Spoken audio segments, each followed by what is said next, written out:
In this video, I'll be showing you how to use the Sponge app. This app is good for cleaning up your gallery so you can get rid of pictures and videos.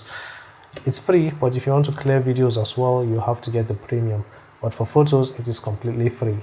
So I'm going to open the app and you can scroll this way to get through all the tutorials. And then you tap Get Started. Allow access to your pictures and videos. And now it has discovered that I have just 450 pictures and videos. So what I'll do next is tap Start Cleaning. From here, you're going to see a few folders. I'm not going to work with any of these ones because they don't have a lot of pictures in them. There's a folder here with around 47 pictures. If I tap it and then tap Next, it's just going to give you all the tutorials. Then now I can start swiping. So if I swipe this way, I'll mark the picture to delete. So I want this one deleted, I want this one deleted, this one as well.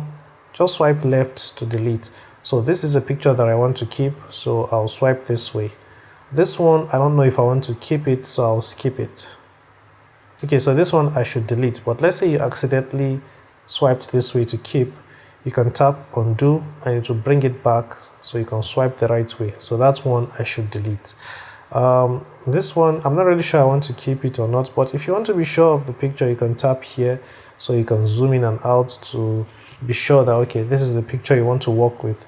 So this one I want to delete, this one I will delete, and so on. So you can keep going until you're done. I'll just keep going. Okay, so now I'm done marking all the pictures and you can see they are all here. Next thing to do is just tap delete forever and all the pictures will be deleted if I tap allow. So you can see I just saved 98 megabytes. So let's say you're currently doing the selection stuff and swiping and you get tired. Well, you can just tap here and it's going to show you all the pictures that you have selected so far, and then you can tap delete if you want to delete the pictures, and if you want you can tap decide later.